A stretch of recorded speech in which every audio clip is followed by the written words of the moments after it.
वृंदावन इलाके में एक हादसा हुआ। गुड़गांव से दरभंगा जा रही थी एक डबल डेकर बस जो कि खड़े ट्रक में जाकर टकरा गई। इस हादसे में बस में सवार 2 लोगों की मौके पर ही मौत हो गई।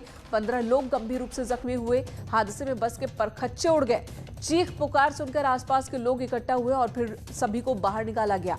बस में उस वक्त 60 यात्री सवार थे और बस ड्राइवर की लापरवाही साफ साफ नजर आ रही है, जो कि खड़े ट्रक से जाकर टकरा जाती है। बस 60 लोग इस बस में मौजूद थे, सभी को बाहर निकाल लिया गया, लेकिन इसी बस में सवार 2 लोगों की मौके पर जान चली गई। तो हादसे के बाद की ये तस्वीर आप देख रहे हैं। स्थानीय लोग जिन्होंने टक्कर की आवाज सुनी, चीख पुकार की आवाज सुनी, तो यहाँ पर इकट्ठा हुए और फिर रेस्क्यू का काम ग्रामीणों ने ही शुरू किया। जो लोग वहां मौजूद थे उन्होंने ही शुरू किया। बस में मौजूद लोगों को बाहर निकाला गया और इसी बीच किसी ने इस पूरे वाक्य का वीडियो भी बनाया।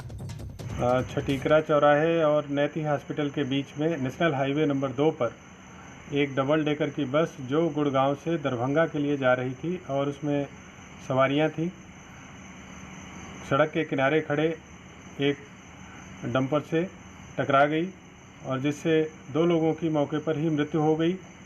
लगभग 12 लोग घायल हैं जिनको विभिन्न अस्पतालों में भेजा गया है, जो अभी उपचाररत हैं।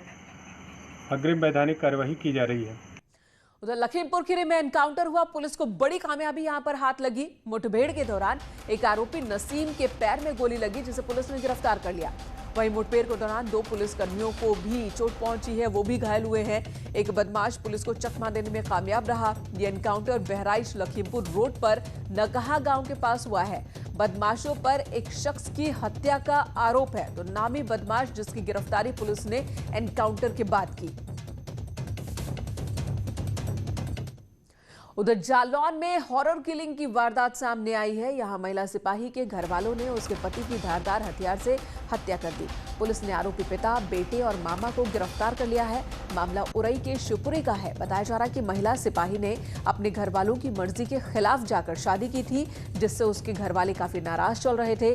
महिला के पति और उसके घर वालों के बीच कुछ विवाद हुआ, जिसके बाद घर वालों ने मिलकर उसकी हत्या कर दी।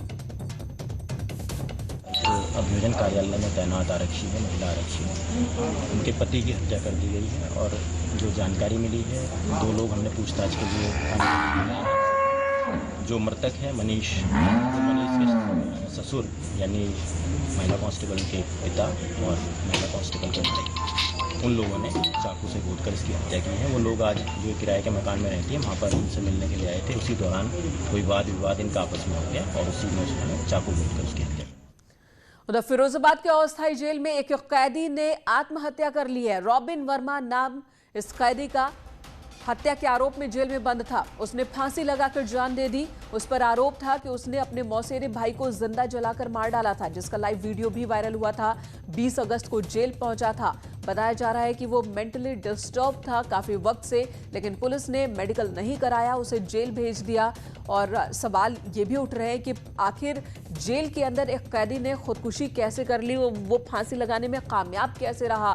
मेंटली डिस्टर्ब था अगर, तो मेडिकल टेस्ट उसका उस तरह से क्यों नहीं किया गया और उस तरह के इलाज पुलिस वालों की ओर से उपलब्ध क्यों नहीं कराए गए। कई सवाल उठ रहे हैं जेल के अंदर एक कैदी के आत्महत्या कर लेने के बाद। मैं अपनी दुकान पे बैठा, मेरे पास ऐसे आपका फ़ोन आया कि आपके भाई ने ऐसे ऐसे जेल में फांसी लगा ली है। मैं यहाँ पर आया हूँ, कह रहे हैं कि किसी नाड़े से लगाई हुई है। ना तो वो सादा पैंट पहनता है, जीन्स की पैंट में नाड़ा नहीं होता है, और अंडरवियर भी पहनता नहीं है, चड्डी पहनता है, बाज़ार की जो रेडीमेड चड्डियाँ आती हैं। तो फांसी कैसे लगाई, ये तो